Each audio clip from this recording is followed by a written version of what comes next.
I am a 22 years old female, have an older sister, 25 years old.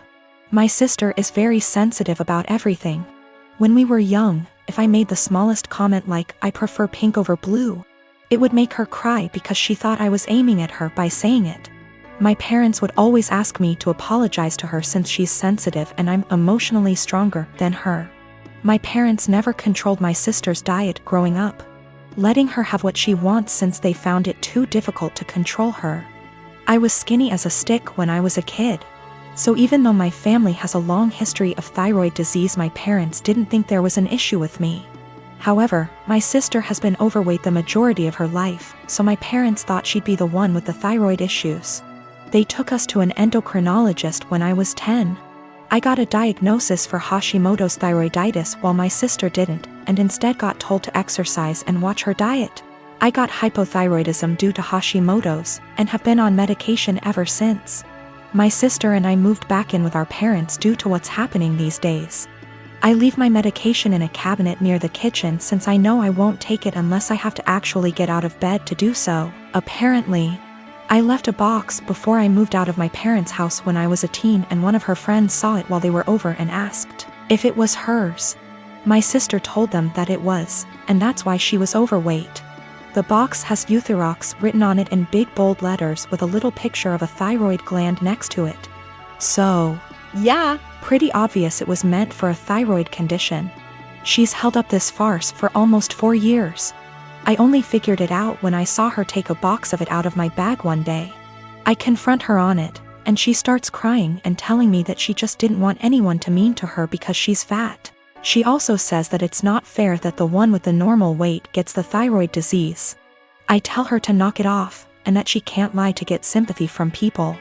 My parents talk to me later, and they say that I was too harsh calling her a liar and she probably needs a therapist or something, and the classic, I should apologize since I'm more mature. They even tell me that they were hoping that she was the one with the thyroid issues as a child, so that they could justify her weight gain. I ask them, so you wanted your daughter to be sick instead of admitting that it's your fault because you bought her McDonald's whenever she wanted it, and never made her exercise? Now they're mad at me too.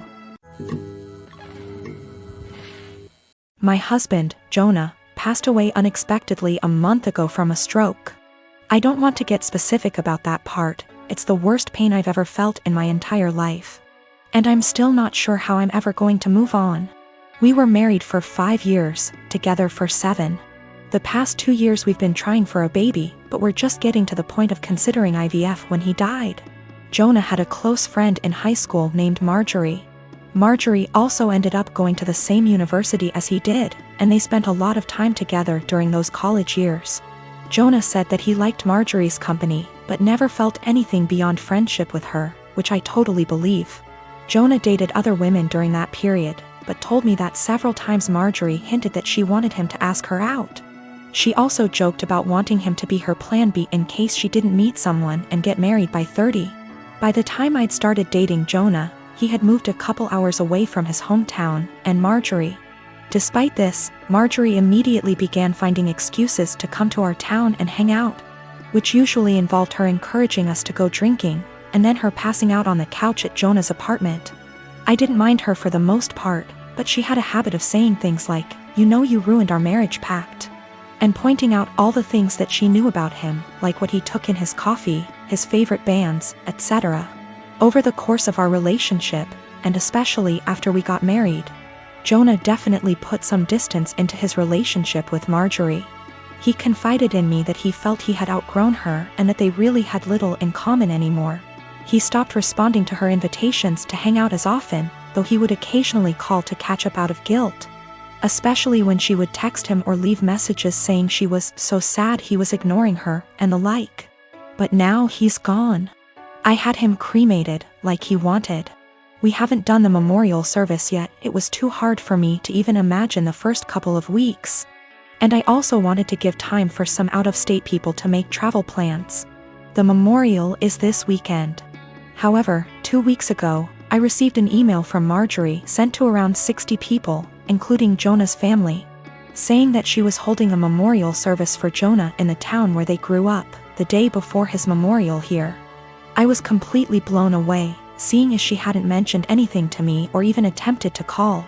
Along with the details, the email said that she was planning the memorial in light of the fact that no other service had yet been held in his memory, and he deserved to be laid to rest with honor. For the record, she was invited to the memorial, which I've been planning, and knew it was happening. I called her, of course, and told her that while I appreciated her willingness to help with Jonah's goodbye, I was already planning a service for him that would involve all of his family and friends. She immediately went on the defensive, and said that she had only started to plan a service when she realized I wasn't willing to do it in a timely manner. I told her that the timing wasn't her choice to make, but that if she wanted to have a memorial of some kind, to please just add on the invitation that his official memorial was going to be held this weekend. She said fine. I sent a message to all of Jonah's invited friends and family to make sure that they knew the real service, with both of our families, was going to be here, and then just washed my hands of the whole thing. This week I received a message on Facebook from Jonah's cousin, saying that Marjorie, who has apparently blocked me on Facebook, created an event for Jonah's official memorial service, her memorial, and invited everyone she possibly could. I've been getting blown up with emails asking which day the memorial is, and where. I'm honestly furious. I don't have the emotional energy to deal with this. I ended up putting a post up on my wall, reiterating the date of his service here, and asking people to please share it.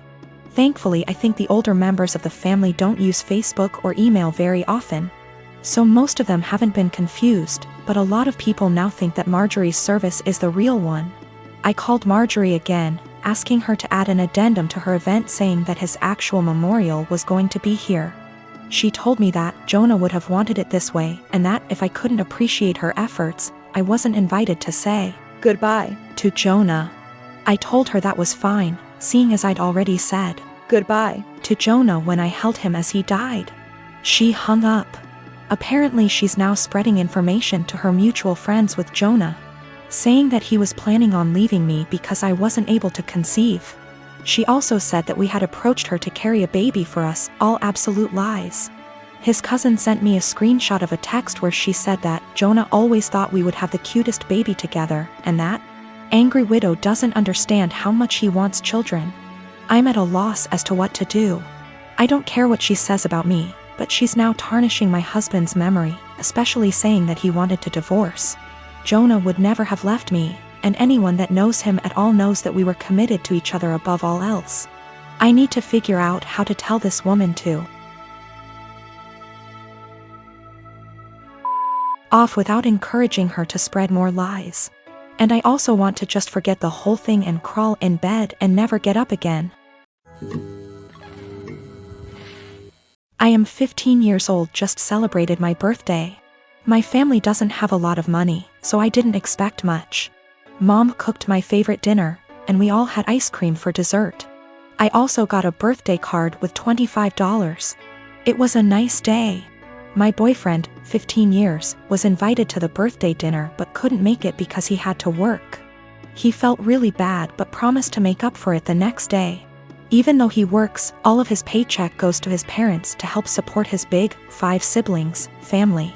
He has always been great about finding fun, interesting, creative things for us to do that are free, cheap.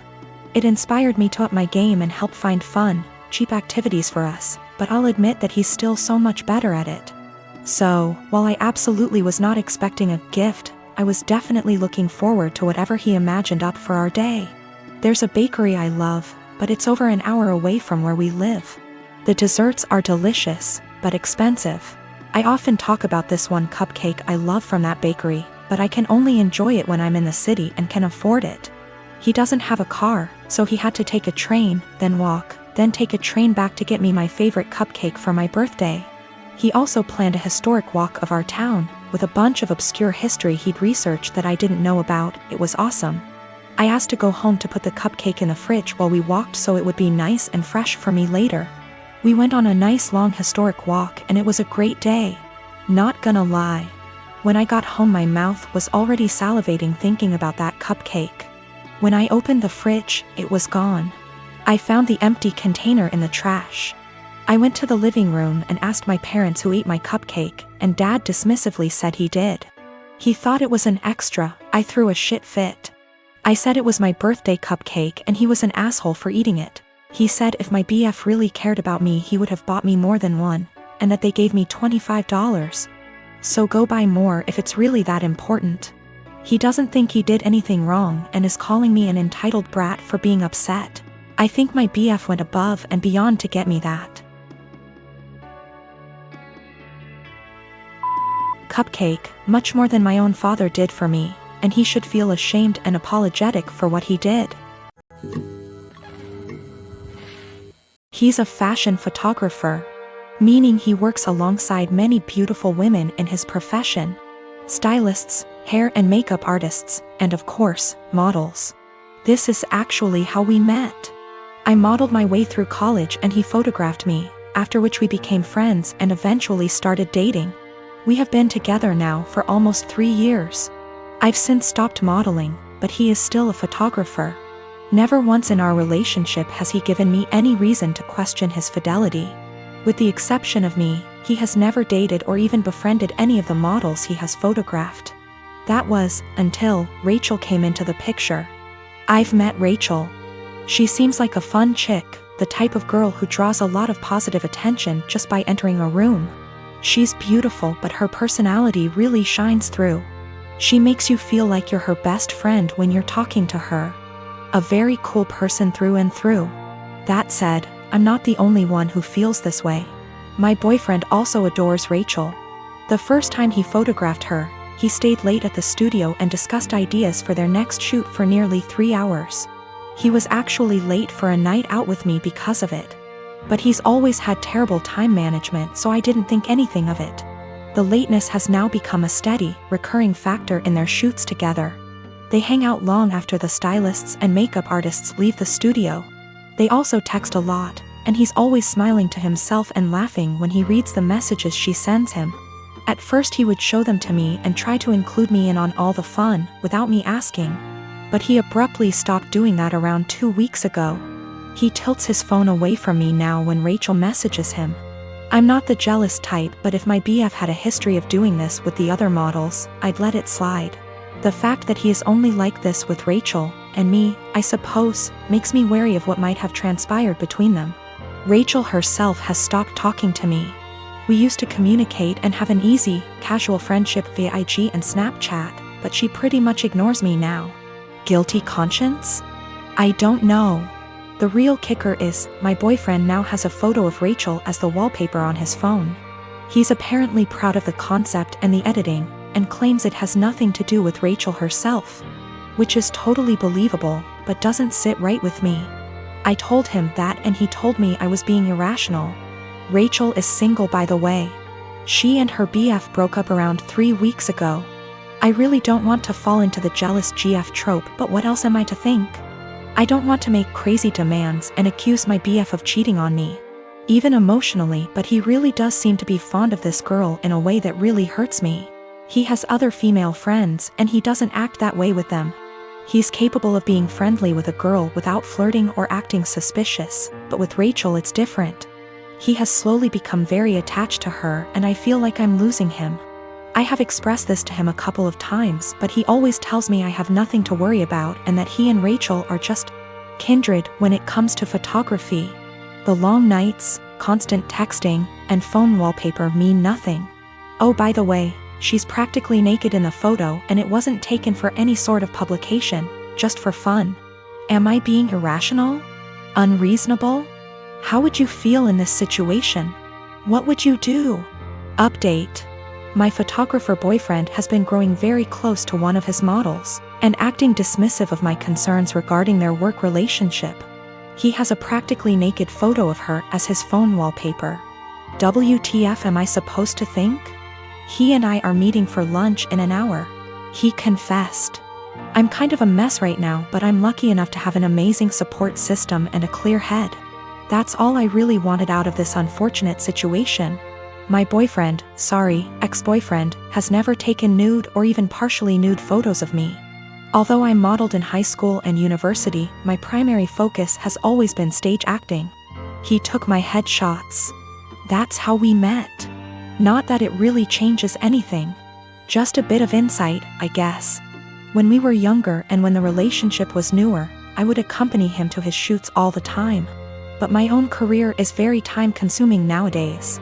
I know of multiple model/photographer relationships where they accompany each other to every shoot. And I've nothing against doing that, but I personally would rather just trust that my so is on their best behavior. Obviously what happened here kind of squashes that, but I stand by it. If I have to be there in order to make sure my so faithful, chances are they'll find other ways to cheat. Okay, now for the good stuff, or I guess, the bad stuff. I met him for lunch Friday afternoon. We went to our favorite sushi joint overlooking the ocean, and I ordered more than I could handle, stuffing my face while trying to decide how to broach the topic of Rachel, but most importantly, our relationship. I went into that meeting with a righteous, ass-kicking speech prepared, but I forgot every word of it almost immediately after we sat down. I guess he could tell there was something on my mind, because he asked me if I was all right, if he had done anything to upset me. Snorts. Yes, Ian, you've upset me very much, actually. As soon as I gathered the confidence to look him in the eyes, I point blank asked him, "What's going on between you and Rachel?" His mouth flew open as if he were completely and utterly taken aback by the implication, but I cut him off with, "Do not bullshit me." I tried my best not to let anger get the best of me, I really did. I wanted to stay cool, calm, and collected like so many women on this sub. You know the ones. Those intense stories of cheating husbands wherein the wife takes to relationships, garners a ton of support, and then updates us later with a well-constructed storybook post detailing the evidence she has collected against him and the meeting she had with her uncle or sibling, who just so happens to be a divorce lawyer. Yeah, I'm not a badass like that. I wish I were.